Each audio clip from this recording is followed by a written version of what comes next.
Demon Sword in a land of impossible evils. All paths lead to the Dark Lord.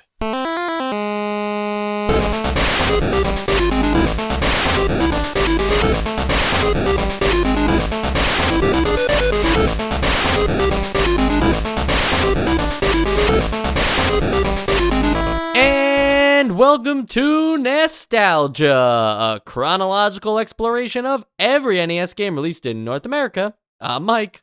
I'm Sean. And I'm Joe. Last week, we killed a demon with a sword. In the game, Clash at Demon Head. Now we're playing a game called Demon Sword, but the sword isn't a demon. It's pretty much the same idea. The demon can only be killed with a sword. Was this a common thing that happened in the 90s, that like demons and swords and the only way to take care of them? Well, Mike, I think we're still in the cultural 80s right now, and demons were all the rage back then. I know this because I watched Stranger Things. That's a documentary about the 80s. Yeah. It's for But real there's no kids demons experience. in Stranger Things. I think so. I just think it's funny that, it's like, obviously it's only happening because we play, if the games come out in the same month, they just happen to do it in alphabetical order, and D comes after C, but the fact that they both have demon in the title, and they're about killing demons with swords, just thought it was an interesting observation. Yeah, and I know that's like sort of beside the point, but you'd agree with me that we're still technically like in like an 80s vibe, right? Oh, I couldn't agree more, but I do wonder, now that you brought it up, what is, like, maybe not the moment, right? But what is the year that it starts to become the 90s? Maybe like... I feel like anything that I see on the NES is probably going to make me like culturally think of the 80s, although like in my own life it makes me think of the 90s. So, I think it's all subjective. Maybe like 91 when, Soviet Union fell. That seemed like a sea change, right? Like that makes sense. Are the Power Rangers also 91? Because I think they are, and that's definitely 90s. Yeah. Nobody thinks. All right, 91 it is. There you go. So that's it. The Power Rangers and the fall of Russia. It's so funny. Yeah, great. Or maybe the beginning of Russia, depending on which way you look at it. It doesn't have to necessarily be the Maybe fall. it's related. I mean, maybe we sent the Power Rangers over there in some covert ops. It was Well, that was a definitely documentary, psyop, too. Yeah. Yeah, Power Rangers and Stranger Things, both documentaries. Because Power Rangers is actually like American, because the Japanese version was something different. Right, It Super wasn't Sentai. Right. Super We talk about Senpai? video games here. Oh, yeah. And on this video game show, we're going to get back on subject to talk about Demon Sword. And this game was made by TOS, or Tosei. We still don't know, and I'll never look it up because that takes away the fun. That is the secret, shadowy ghost developer studio that makes games for other people, and then they get to show it off like it's their own, but they made it. They're actually still around. They just did some work on the Crisis Core remake. Oh, wow. And yeah, so they're still making like big games. Like some work, meaning like they did like the polishing, or did they develop the game? I didn't want to say that they developed the whole game because it's like, Square Enix has a whole freaking team too. So I doubt that like in this day and age, you just outsource an entire video game to them. Yeah. But They who just knows did what like the shoe design. or maybe they like program the game. I'm just spitballing here, of course, but maybe they program the game and Square Enix provides like art and design documents and stuff like that. Yeah. Who knows? Yeah, I know. Like with other things, with other like remasters like that, like some like assets that have been lost just have to be like rebuilt. And I'm assuming that that's just a tedious task. Yeah. So they just like say, "Hey, remake all of this." But this exactly was a the way it is in this remake, game. though, right? Like, Was I it? don't- I'm not I'm actually not sure. I haven't entirely really sure looked too much either. into the Crisis Core. It's a very faithful remake. They didn't change anything about the ending or anything to work with the Final Fantasy VII remake series, which is interesting, right? You would have thought for sure this was their opportunity, given how the Final Fantasy VII remake game changed the story so much that Crisis Core could also rewrite some narratives. But no, it's the game. Yeah, I would have From just the imagined that. I guess it does fit with Square Enix to give more respect to Crisis Core of all things than to a classic for millions of people. But anyway, what were you gonna say, Mike? It's the game is published by Taito, though, the people who would take the credit for the game too back in the day and not even put TOS anywhere on the box.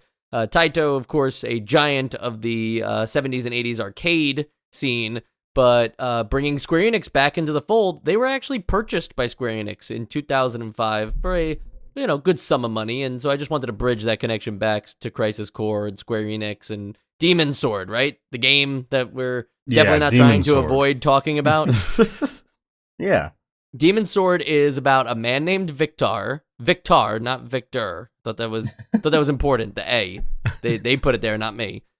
Victar, who comes from a small village, has a sword that can destroy the demon. The blade had previously been split up into pieces, and Victor must travel through 3 worlds. Now, see, I don't think it's worlds, right? Like, is he really going to, like, other planets or other universes to get these swords? Like, I wonder if it's, like, using the term world as in, like, they like using it loosely. I mean, I don't think like, in Mario you're going to different worlds.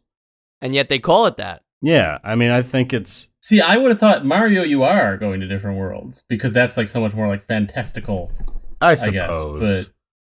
But either way, I mean, I feel like it's like, you think Harry Potter, they say the wizarding world. They don't go to a different world. It's just like, oh, this is our world. This is where, like, you people don't live in this world because you are off doing something else. Wait, Hogwarts takes More place like a on cultural Earth? world. Hogwarts doesn't take place anywhere. Hogwarts is just a building. No, I get that. Yeah, but I'm saying that building is, like, geographically on Earth. You're messing with me. I'm saying, like, I thought that the It's whole, on like, going Earth. through 9 3/4 thing was, like, that No, transport. it's like in Scotland or something. Really? Oh, wait a minute. But I'm being serious for a second. Like, when they go Yeah. through the brick wall thing, they don't go to, like, a mirror world that's, like, not Earth? No, it's just like I our thought it was world. just They like have a like transporter. No, I mean, yeah, it moves them somewhere else. But like, yeah, they have spells to make sure that regular Muggles don't walk near it. Like, it repels them because it is an actual geographical space in the same. Okay, so yeah, world. that's what I figured. I didn't think that it went to World 2. I think that No. it's as if maybe it started as like a translation error that just turned into canon. And, like, because I'm from Buffalo World, but I currently live in New York City World, like, maybe it's that. But it's the way that I would say, like, wow, you live in a totally different world than me right now because you're in, like, a big city and I'm in, like, the country. Yeah. What else can we talk about? Well, the thing about the 3 worlds, the reason I bring that up and the typo and everything, or not typo, because they are referring to them as worlds throughout the game, is that each of those worlds contains a broken piece of the sword that you then add to your sword to restore its swordliness so that you can defeat the demon boss at the end of the 7th stage. Let's talk about the sword, though. Can we talk about the sword? Are you sure? I kind of do. Because All it's the first thing that you see. It's on the title screen. You get this cool, like, that's lightning out. You see a sword, and I just wanted to state that it looks like a sword that I would have drawn in a study hall in middle school, because it's a sword that has the base. It's got the trunk of a regular sword, but then it's got mini swords coming off. Yeah, it's a the sword sides with of it. swords. Yeah, which I'm pretty sure it's a cactus. It's a cactus is what sword, it is. and I don't think that would be useful in any actual combat scenario, but it does look fucking sweet. See, I agree with you that it wouldn't be necessarily useful. I mean, maybe, but who knows? But, like, I don't agree that it looks sweet. I think it looks really. It looks sweet in my middle school study hall sense, is what I mean.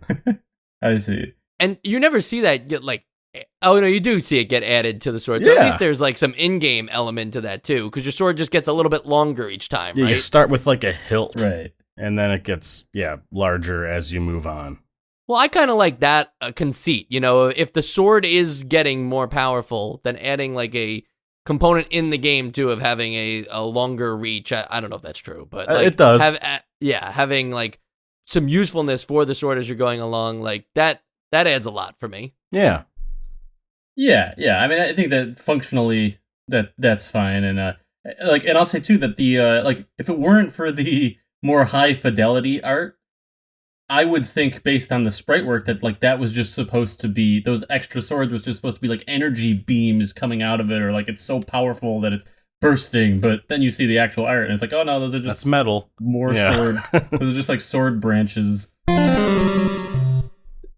This game is very reminiscent of another Taito game we played a while back, The Legend of Kage, and I don't know if you guys remember that game or not, but yeah, it's just even from the way that Victar runs, the speed at which everything moves, the characters, but also the enemies, that diagonal jump, we like really drew that out in the Kage episode to talk about how he kind of like leaps into the air and can fly up really high. It feels almost like a clone if you didn't know that the same studio made it. Yeah. Did Legend of Kage have like such a high jump? Oh yeah, yes, very high. Oh, yeah, you're like Crouching Tiger. Tiger. Because I feel like that like the whole time you're playing. I feel like that element of this is what really kind of gives it its like specific feel. Yeah. Like the jumping off of trees and climbing up branches and just the fluidity and speed. Like this is definitely like in the same series, or at least like the same devs worked on this. Yeah, it's surprising to see that they wouldn't call it Legend of Kage 2 and just like ride off that success. Yeah. But Joe, to answer your question, yeah, everything, pretty much the things that Sean listed off, that's all the same. So the magic is what's new. You didn't have magic in Kage, so in this one you can you have protective fireballs, and then you can shoot lightning, and then you can shoot this thing called a power beam, but it's basically just stronger lightning. So it's just lightning that hurts more. So and it's power beams. But those are your three magic things, and I question if that's enough of an upgrade for for a game that we've already kind of played, or at least felt like we played. Like, I think it still has a different vibe, though. It seems a bit more structured. I mean, again, Legend of Kage is a very, very, very blurry memory that I have that might have happened 10 years ago or 2 years ago. I don't remember when we started this podcast, but those memories still exist, but this does feel different. Yeah, I vaguely remember Legend of Kage as well, but like very vaguely. And I'm leaning towards agreeing with you, but that is almost making me that's making me really want to like look back at Legend of Kage, because if we're saying that this feels more structured, I don't think that speaks well for Legend of Kage, because I felt that the structure of this game Oh no, it doesn't. was lacking. I didn't think that Kage really had any structure to it. Yeah, I mean that might be true, and that's kind of how I remember it too, which I'm saying is like it's pretty impressive that like it could be less structured than this, in my opinion. Legend of Kage, if you probably remember the first level of the game, but also most of the levels of the game having just like strobe effects for lightning that was going on throughout the woods. But the first level of both games are very similar to each other and almost feel like it's calling back to the original game. But in Legend of Kage, you also had like ninja stars that you could throw all the time. So you could hit with your katana, but you could also throw your ninja stars, and then you had power-ups that could change the color of your outfits. And that was what that game's whole thing was. In this game, I guess the structure that you're referring to are those mystic gates that you need to kind of find, and we'll first find the keys for, and then find those mystic gates to move on to the following stages. Yeah, it's on the macro scale is where I find any structure, like between finding those gates, getting those power-ups by beating like a mini-boss, then going to the end of the level, fighting that boss, and then getting a very progressive, like, the upgrade for each boss is always like another part of the sword, like, just add the Lego on top, like how most swords work. And so I'm not saying that it's like, oh, it's got this vast storyline and like, oh, there's all these things that make it feel very well planned out. But I consider that more than just level 1, level 2, level 3. Yeah. And I should say that I think that it could be, the levels could be very cleverly structured, for all I know. But the thing is that like I think that the movement in this game is great. I think that that's like one like really good thing that it does. Even with like up being jump, which we usually hate, doesn't feel so bad because the movement feels so good. I feel like the movement and the level design are at odds with each other. And I feel like that's why I feel like there's no structure. Maybe there is structure, but it doesn't work with the way the game plays. When I said that it felt more structured, again, I just meant like it. Yeah, I keep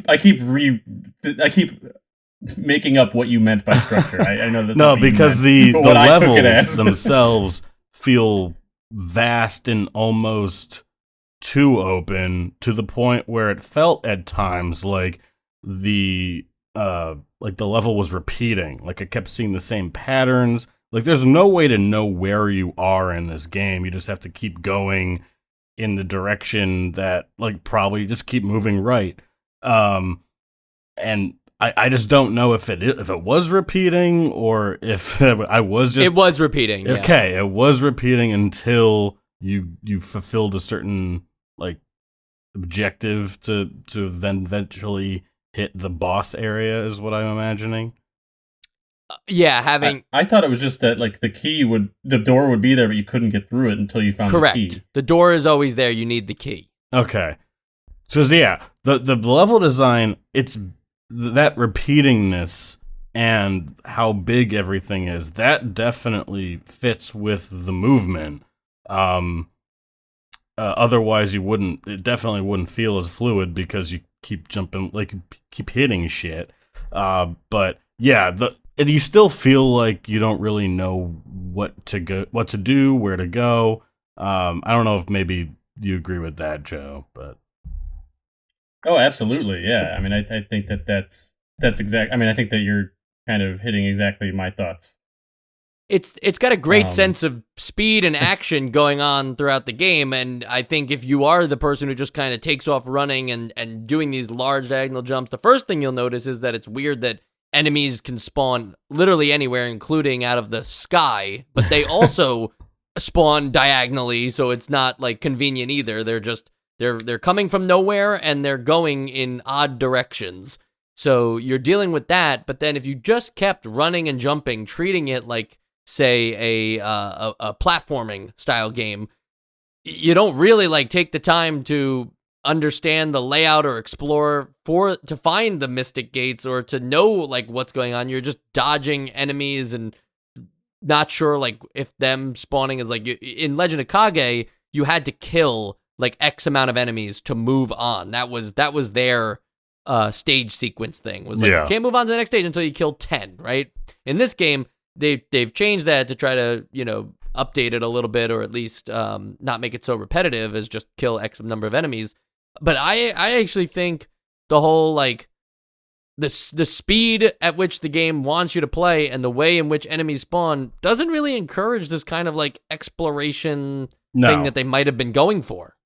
Yeah, like, I'm blowing by half the platforms, and, like, when I started, I'm like, oh, I guess I should be kind of methodical, but then just the foundational controls, it just make you not do that. Like, between the momentum that you get when you keep moving in one direction, like, it just makes you not really care about what's right in front of you.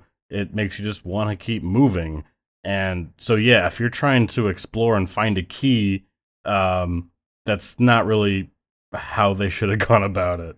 Yeah, and I think that like, overall, definitely a negative thing, obviously, but I think that, like, I don't know if you guys agree, but, like, I don't want to understate how much I think that they kind of nailed the movement. Oh, yeah. They just put it in the wrong game.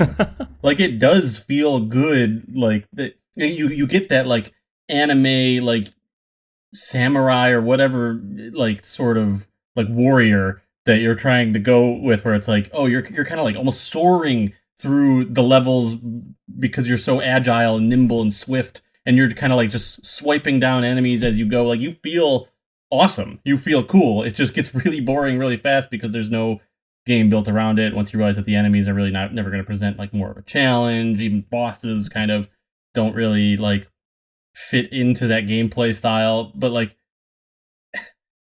I mean, not to like jump ahead to, like, my overall thoughts, but I felt like, because of that, like, I felt kind of like I was playing a tech demo for movement. Yeah, I mean, like, it felt like this is the game that it should have been, like, kill X number of enemies, but also maybe it should have been making, like, points matter and almost, just because of how fluid everything is, almost like Devil May Cry like, and like you get like combos and like score adjustments that way. Like that's how like a game that is at its like that moves like this, I feel like it should have been structured. I know that doesn't mean anything to anyone, but yeah, I agree. It seems like they applied some mismatched design elements here.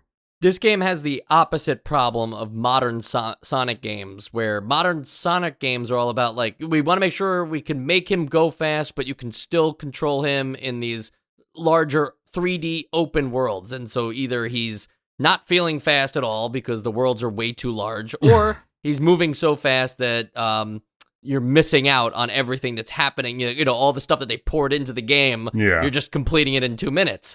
This game has the opposite problem because it's like, there's a whole, the game actually probably wants you to play a little bit slower, but they designed their character to go way too fast and for enemies to spawn way too rapidly that you can't kind of like just, you know, not stroll around, but you can't even like take in what's going on. You're just constantly fighting off enemies and figuring out like, is this where I need to be? No. Okay. Is this where I need to be? No. Okay. And just keep moving and moving. Mm-hmm.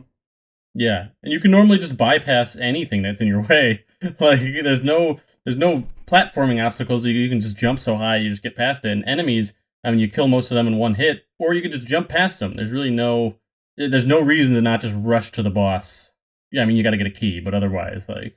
Well, what's up with the bosses too? Because you know, I didn't get to the end of the game, but like some of these bosses only 2 hits and they're done. I don't remember a situation killing them in 2 hits. Maybe you. I feel. Yeah, I don't either. I remember situations where you can just kind of lock them and hit them a dozen times, and then they die, but they won't hit back. But yeah, I didn't remember any 2-hitters. Well, were you guys using the magic? Oh, it took me a while to learn how to use it. Almost never. Right. Well, you would just use the magic for the bosses. I would actually argue that, you know, for the rest of the enemies, the ones that are just 1-hit KOs, no reason to use the magic, because if you miss, it's no different than missing with your sword, right? Yeah. So like, why bother? But yeah, like if you use the power beam on these guys, it's basically the fights are done. Very strange. Wow. I mean, I guess the way I played was more enjoyable, but I guess I was doing it wrong still. But did anyone else also feel like the bosses had almost no AI? Like it was like they were just programmed to just swing and walk around and hope that you get in their way. Like, well, I thought it was canon that all the enemies are blind. Oh, is that canon? Yeah. I thought that was canon, that like this army of demons can't see. Yeah, I noticed there's like I think it's the second boss where it's more of like a wizard than it is a swordsman, and it has some kind of AI where it will do its best to avoid you, so it can use like a ranged attack, or I think. But other than that, yeah, they don't really have a pattern. They're just larger, more HP heavy versions of the goofballs that are flying at you in the woods. Yeah, and because they have that, I don't even know if this is the correct term or not, but in a lot of RPGs lately, it's been used as like staggering the enemy, where, you know, because it has that effect on the bosses too. They're not that challenging if you get them in like that sweet spot where you can kind of like attack them and then they're like stuck in like a state of animation where they look like they're taking damage, but then they can continue to take damage. You know, I'm not sure why they would design it like that. It should be more like you hit them and then they have a small period of invincibility or something. If they want it to be a more methodical like battle situation. Right. Yeah. But we're not even playing the real game, so what's the point, right, of talking about Demon Sword here? Because Japan got the real game. On the Famicom, there are 6 more stages, several more bosses, more items, more magic spells, and the ending in the Japanese version has extra scenes that weren't included. They cut a lot of text and basically just ended the NES version, but in Japan it actually like has more of a story to it. So we did just get a tech demo. Well, didn't you feel that was weird at the? I mean, I don't know if you guys saw the end. I watched it on YouTube. It's just him on like riding a horse into in the desert, and then like the time just changes, but there's no text explaining what's happening. You're just watching him ride a horse. No, I did see it. So they remove the story from the game. I mean, I thought, okay, so you throw your completed demon sword into the head of a demon, and I'm like, oh, okay, I did it. I thought that was just you, like, on your farewell tour, going back, to work at Applebee's or something. And then they just did it. Yeah, but they could have put that as text. They could have been like, yeah, and then Victar went back to Applebee's. That's true. They could have done Or that. the Wizarding World of Harry Potter. Yeah, and he goes through like a portal into another planet. Wow, that's how it works. That's all the. Oh God, I couldn't think of the word for callbacks, but it's all of them right there. That's the word. Yeah. You actually did think of it. Mm-hmm. I just love how on this screen all the stars are just in clusters of 3. It's just like a bunch of Orion's belts in the sky. Hey man, that's all stars are. What else you got, Mike? What we got? I was just checking the Demon Sword Famicom play, but I guess it's called something different, so it's really hard for me to find it. Sorry about that. Like, thought I'd have a good answer for what happens next, but basically, from what I can see, yeah, he reunites with his. Oh, you know what? Actually, the horse thing is supposed to be silent, so at least they didn't jip us of like some contextual things there. They just. Oh, wait a minute. Now, this is strange. Okay, sorry that it's all like live react, but the Famicom version has the text after the cowboy scene, after he's riding the horse into the desert. It has English text to explain what happens next. Praise to the great, that word looks wrong, but it's like Vajra, Vajra, Vajra. Vajra. With great wrath, he will violently destroy all obstacles. Oh, so Vajra must be Victar. Ah, that sounds pretty, like, just destructive. Are we sure that Vajra isn't like another villain in? Yeah, sounds like we got the bad ending. Yeah. Right? Like he's gonna destroy with great wrath. He will violently destroy all obstacles. Yeah, that sounds like not what a good guy would do. He would reluctantly destroy all obstacles because the prophecy was foretold. But maybe he's an anti-hero. Yeah, maybe this is the first anti-hero, and he doesn't go back to work at Applebee's. He goes back to work at like Popeyes. Is Popeyes like the anti-hero's version of Applebee's? Well, I just anybody that works at Popeyes is like they're mean. I would have thought TGI Fridays is the like anti-hero version of Applebee's. Yeah, you're right. If you're going by fast cash, sit down restaurants, then maybe TGI Fridays does fit that bill. Was this in the manual? Yeah, the one I wrote. Okay. I'm somewhat understanding of like, oh, it comes to North America and they made the game harder or they made the game easier, right? Like, I can understand some weird executive logic there for why they would make those kinds of decisions based on renting and stuff like that. But why cut content like full stages and bosses and items and magic spells? Like, what's the point there? At what point do you just say like, yeah, that does feel like the freeware version, like the demo version of an actual game, 3 of 9 levels. Like that's crazy. Yeah, and also, I mean, even like, yeah, I mean, I was gonna say the same thing about like translation stuff, where it's like, okay, maybe they didn't want to translate this, and like you gotta, I guess, do some recoding. But I feel like cutting magic. I mean, isn't that extra work? Don't you have to actually cut the spells out of the game? Well, maybe they're in like, why the data. Do it? Like, they just don't have any actual program drops for them or something. But like, was there something where it's like, oh, this magic is offensive to Americans? Or like I know, like the only other one I could really think of is like Casino Kid, where they cut out like content like that, and like that. I guess I understood a little bit. Maybe we were just like a little more strict on like gambling in a kids game. But this was like what was like the magic like graphic or something. Like I don't know. Well, we can talk about the Famicom version all we want, but we're only allowed to vote on the North American version in the Essential Games list. And I go first on these things. Still working on that transition, but we're gonna nail it eventually, right, guys? We're not good at transitions, so. Yeah. Mike? Mike? Thank you. Yeah, throw it to me. There you go. Well, guys, since you asked, no, obviously not. We weren't even talking about the game for most of this episode, much to our own amusement, too. I had more fun recording this episode with you guys than I had playing with this game. It was funny because I didn't know that Demon Sword was the Legend of Kage, folks, but as soon as I started playing this game, I said, wait a minute, I've done this before. Like, are we sure that we haven't played this one? And I looked into it and I said, oh, okay. So I actually went back and played Legend of Kage, and this is the prettier version of that game. I had a little more fun with that version. So I'm not even going to say Demon Sword's like that much of an upgrade. It's a perplexing upgrade, if anything, because yeah, it's adding stuff, but is it really adding any fun? No, not for me. Sean?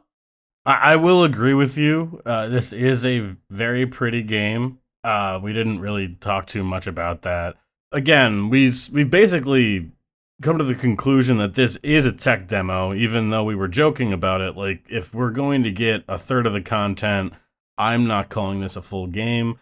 And even when it's like full of content, I'm not entirely sure if it like fits its own design doc. So I would say that this also is not essential. Joe. Yeah, I mean, you mentioned how we like barely talked about the game this episode, and that feels weird, but it's just like you run around, you attack enemies, you fight bosses, and I feel like everything around that is so not memorable.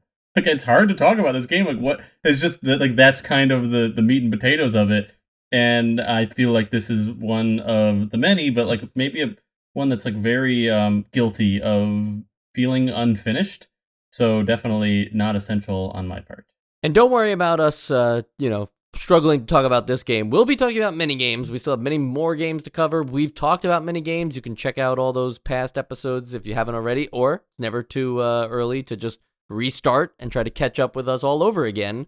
But we also have Nostalgia Bites. We have 12 of those now and a Game Boy episode. So if you sign up for the Patreon, patreon.com/nostalgia, you get like 13 plus episodes for free right now, and then you can immediately cancel. But don't do that. Just hang around, see where it leads you. Might lead you to our Discord, because we have one of those too, and we're all good friends there. But you don't have to join that if you join the Patreon. They're like kind of different ideas. Join the Patreon, you get access to the Discord, but you don't have to talk to other people. It's not. We're not gonna do show and tell. We don't do icebreakers either. Speaking of not icebreakers, but speaking of video games, the next Nostalgia Bite episode is All Night Nippon Super Mario Brothers, which is Super Mario Brothers with DJs coming out of the warp pipes, but also another episode where we're going to talk about many Super Mario Brothers games. It might surprise you which ones we cover, so definitely check that episode out as well. Otherwise, I'm Michael Esposito. You can find me at Esposito Film on Twitter, and I'll talk to you soon.